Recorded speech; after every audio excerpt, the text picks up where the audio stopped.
She walked into bank she built, her name etched on every wall, her vision behind every policy. Yet today, none of that mattered. To them, she was just another woman who didn't look like she belonged. What started as a simple withdrawal would turn into a public humiliation, a moment that would expose the quiet, polished face of everyday racism hiding behind professionalism and protocol. She could have walked away. She almost did, but what happened next would shake an entire institution to its core. She thought she was there to make a transaction. She didn't know she was about to make history. For Danielle Grayson, trust wasn't just a word. It was a foundation of everything she built. As the CEO of Grayson Trust, she had spent years shaping her bank into a symbol of fairness, the kind of place where every customer, no matter who they were, would be treated with dignity. On paper, it was perfect, but lately, the whispers had grown louder. Subtle complaints, quiet stories of bias brushed off as misunderstandings. Danielle couldn't ignore them anymore. She needed to see for herself what was really happening inside the walls that bore her name. So one crisp morning, she left her power suits behind and walked into one of her own branches dressed like any other customer. No title, no introductions, no warning. Just another woman with an account and a reason to believe in the system she built. But as she stepped up to the counter, something in the air shifted. A glance too long, a hesitation too sharp. The kind that said she was already being judged before she even spoke. And within minutes, the test she thought would be simple would turn into something far more personal. Something she'd never forget. She thought she was about to witness how her bank treated others. She didn't realize she was about to experience it herself. Danielle slid her ID across the counter, expecting a routine verification. Instead, she was met with a pause, a flicker of doubt in the teller's eyes that didn't belong. The clipboard was taken back, and without a word, the teller disappeared into the back office, leaving Danielle standing alone with a rising knot of unease in her chest. The lobby felt smaller, the hum of the air conditioner louder, every subtle glance from other customers like a spotlight on her presence. Minutes dragged on. When the branch manager, Todd Larson, appeared, his polite smile carried a tension that barely masked his assessment, his questions carefully phrased to make her prove her legitimacy to access her own money. Danielle's patience thinned as policies were cited, questions were repeated, and her credentials scrutinized as if none of it mattered. She watched other customers, men in suits, older women chatting easily, move through the same space with ease, their transactions effortless, while she remained trapped in an invisible spotlight of suspicion. Her heart pounded with every calculated step Todd took, every glance he cast toward the teller, every subtle shift in posture that signaled judgment. Then came the unthinkable. Security was called, their broad-shouldered presence stepping into the lobby with quiet authority, the unspoken accusation hanging heavy in the air. Danielle exhaled, steadying herself, refusing to be intimidated, knowing this wasn't about policy. It was about who they assumed she was. She lifted her chin, recording the unfolding injustice, her calm composure contrasting the simmering anger she felt inside. Every passing second magnified the absurdity, the humiliation, the raw edge of discrimination masked as procedure. Yet, in that oppressive tension, a spark ignited. Danielle realized she wasn't just fighting for withdrawal. She was about to hold a mirror up to their biases, a reckoning they hadn't expected. What she did next would turn their assumptions upside down and leave no room for denial. The lobby of the bank felt smaller than it had ever been, walls pressing in, the hum of the air conditioner loud enough to echo in Danielle's chest. She had entered just minutes ago, expecting a routine withdrawal, a simple, ordinary transaction. But now, with her ID on the counter and Todd Larson's polite mask stretched thin across his face, she realized the ordinary had become extraordinary, and not in a way she would have chosen. Each glance from Todd, each unnecessary question, each excruciating pause was a subtle weapon, a calculated way to remind her that here, in her own institution, she was the outsider. She watched as other customers, the men in tailored suits, the older women chatting freely, passed through the same space without hesitation, treated with ease and courtesy that she had been denied.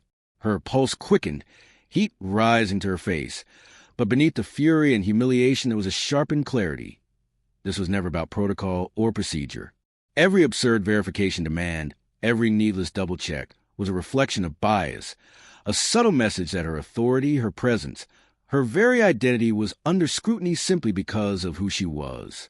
Security had appeared quietly, almost imperceptibly at first, their broad-shouldered presence casting shadows across the polished floor.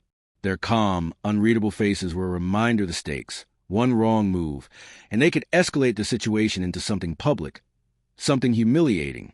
But Danielle refused to shrink, refused to give them the satisfaction of her fear. She took a deep breath, steadying herself, and lifted her phone, starting to record.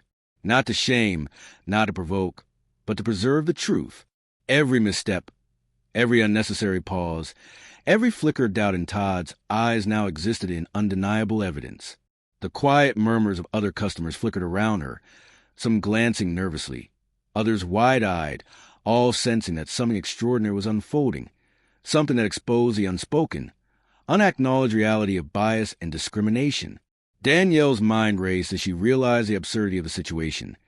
Here she was, a woman who had built this bank, whose name was on the very walls, forced to prove she was worthy of her own money.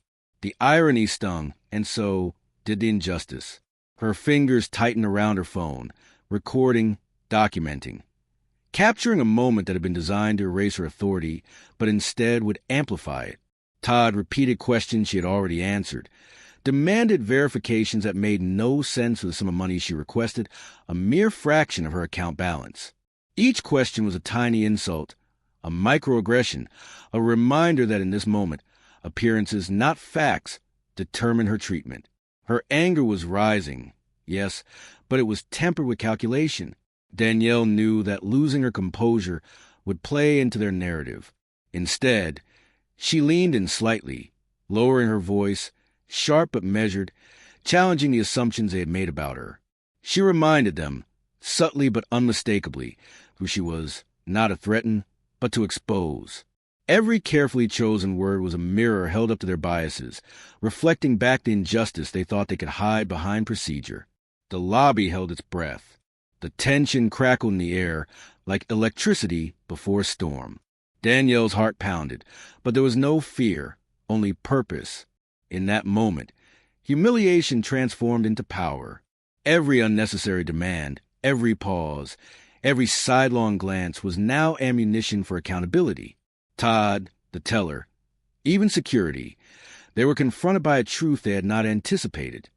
That Danielle Grayson, a black woman, a CEO, a creator of this institution, would not be erased, would not be silenced, and would not be minimized.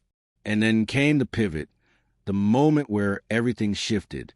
Danielle, phone recording, gaze unwavering, leaned forward slightly, voice calm but authoritative, capturing every infraction, every flicker of bias, every absurdity as evidence. The room felt charged, the energy palpable, as the staff realized that this was no ordinary customer complaint. This was a reckoning. Every assumption they had made, every microaggression, every coded hesitation would now face the light of scrutiny. The humiliation intended for her was now reflected back onto them. She had transformed a moment of personal injustice into undeniable accountability, and there was no retreat. The air seemed to crackle with anticipation. Danielle exhaled slowly, letting the tension linger, letting the truth settle like a weight in the room. And as Todd hesitated, realizing that this was no longer a transaction but a confrontation with reality, Danielle understood fully. She had turned the tables, and nothing would ever be the same again. The next move, the next reaction, would not just define the rest of the day. It would leave a lasting mark on everyone who had underestimated her. The stage was set, the moment irreversible, and the reckoning had only just begun.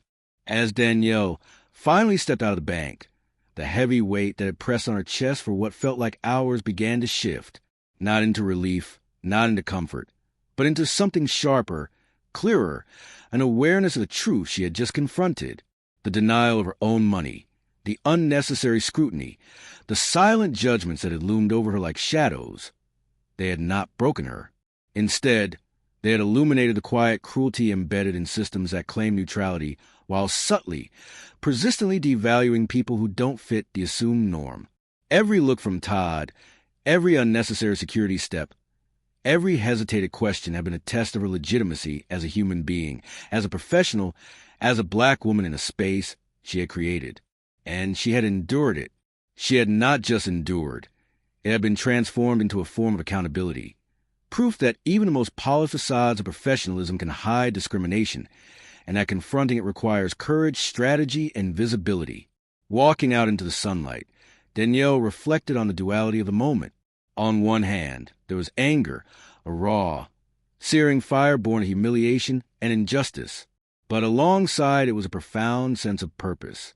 She had captured every moment, every subtle slight, every silent assumption, and turned it into a story that demanded attention. Her experience was personal, but it was also universal. Countless people every day face moments where their competence, their worth, or their humanity is questioned not because of evidence, not because of policy, but because of the color of their skin, their gender, or the assumptions others make about them. And just like Danielle, many of them feel powerless, forced to navigate these invisible barriers alone. Yet Danielle's response was a quiet revelation. She did not shout. She did not lash out. She did not abandon her dignity. She documented, she exposed, and she reminded everyone present that bias can be confronted without losing one's humanity. This was the power of accountability, the quiet strength of refusing to be erased, and the reminder that change often begins with unwillingness to accept injustice silently. In that moment, the bank, her own institution, was forced to recognize the discrepancy between policy and practice, between the image of fairness and the reality of assumptions. Danielle's courage turned a personal affront into a broader statement. Discrimination, even when subtle, leaves a mark, and confronting it is both necessary and transformative. As the minutes stretched into the calm after the storm, Danielle realized something profound. This was more than a story about a withdrawal denied. It was about visibility, the need to see prejudice clearly, to name it, and to refuse complicity in silence. It was about power and accountability, and about how individuals, even one person, can force institutions to confront uncomfortable truths. Her experience became a testament not only to her own resilience, but also to the countless others who have faced similar moments and were not able to record, to speak, or to reclaim their dignity in the same way. And in that reflection, she understood that the fight was far from over. Walking away, head held high, Danielle felt a complex mixture of anger, pride, and responsibility. Anger at a system that underestimated her. Pride in her ability to stand firm, to use the tools at her disposal, and to hold others accountable. Responsibility to ensure that this story would reach beyond the walls of one branch, beyond one city, beyond one bank. To shine a light on a reality that too many people try to ignore. The injustice she faced was not an isolated incident. It was emblematic of a larger, persistent problem. And the question lingered, heavy and inescapable.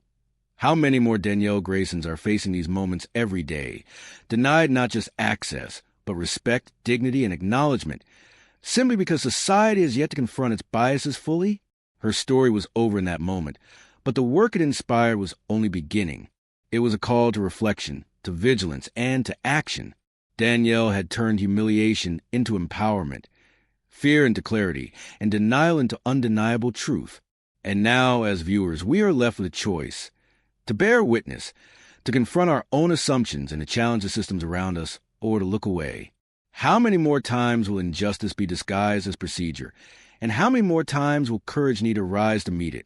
The story ends here, but the question and the fight continues.